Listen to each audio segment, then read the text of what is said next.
Hello friends, family, and people of the internet. My name is Garrett, and I just wanted to say Happy New Year. It's crazy to think of everything that happened in 2017. I mean, I made a musical short film at Belmont, I graduated Belmont, I got a job and moved to South Korea. It's just been a whirlwind of a year, and I absolutely cannot wait to see what 2018 has in store. It promises to be just as exciting. It was really weird not being home for Christmas or New Year's this year. This is the first time that I haven't been home for those holidays, and it was really strange, but we were able to do some really fun stuff with people here that really taught me something new about living in Korea. We have a Christmas tradition at our house. When we're done opening presents in the morning, we have sausage gravy, which for those of you who don't know what sausage gravy is, it's essentially a white gravy with sausage in it that you put over on biscuits, and it is just the most delicious thing that you will ever put in your mouth.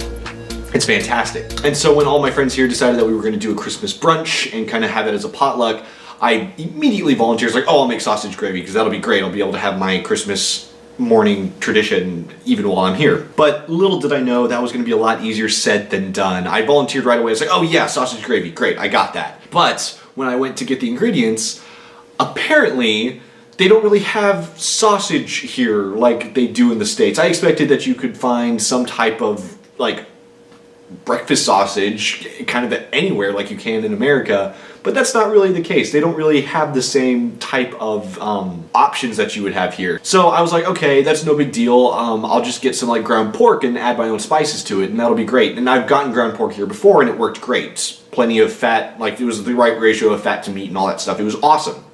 And so I said, okay, I'll do that.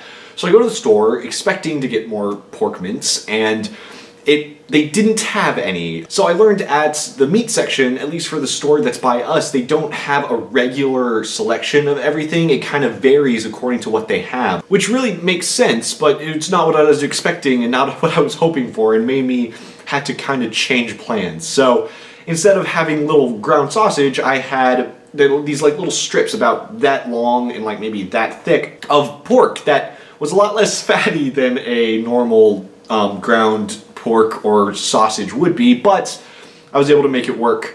About to start my sausage gravy on a hot plate with my sausage substitute. So it'll be something gravy. We'll have to make it work. It'll be good.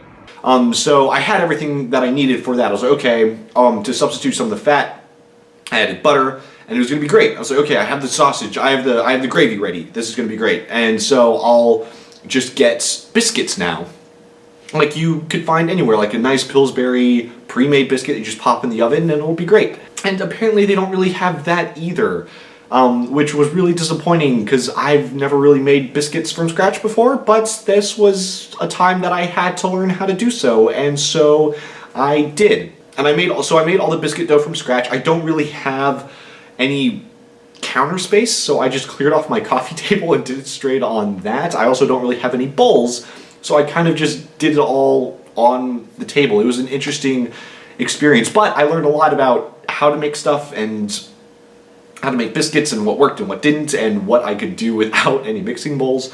And so I had my dough ready. I had it all cut out into little perfect circles, but the problem that I ran into is we don't have any ovens in our rooms, and I didn't know if I could go to where they have cooking classes here to bake them, and I, for whatever reason, didn't think to ask. And so one of my friends here has a like little toaster convection oven, and so I ended up using that to bake all of my biscuits. It was not as efficient as I would have hoped. It took a lot longer than I thought. The biscuits didn't really get the color that I expected, but they tasted okay. They tasted good with the sausage gravy. So it all turned out really well, but it was interesting trying to work around the ingredients that I was able to find here versus what I'm used to using in a normal sausage gravy recipe. So all in all, it was a really good experience. It was really interesting having to work around everything, but everyone really liked it. It was still had enough of the familiarity that I could have my nice Christmas traditional breakfast, which was just absolutely fantastic. And now it's nice. I kind of know what to expect and what I can hope to get when I'm at the store more, and kind of be more experimental in what I cook here, and that's going to be really, really fun to do in the future. So I hope you enjoyed the story and hearing about me trying to preserve some of the Christmas traditions I'm used to, even though I'm thousands of miles away from home. And if you want to hear more stories about my time here in Korea, be sure to like and subscribe so you can keep up to date with everything as it's happening. And until then, I will see you guys in the next video.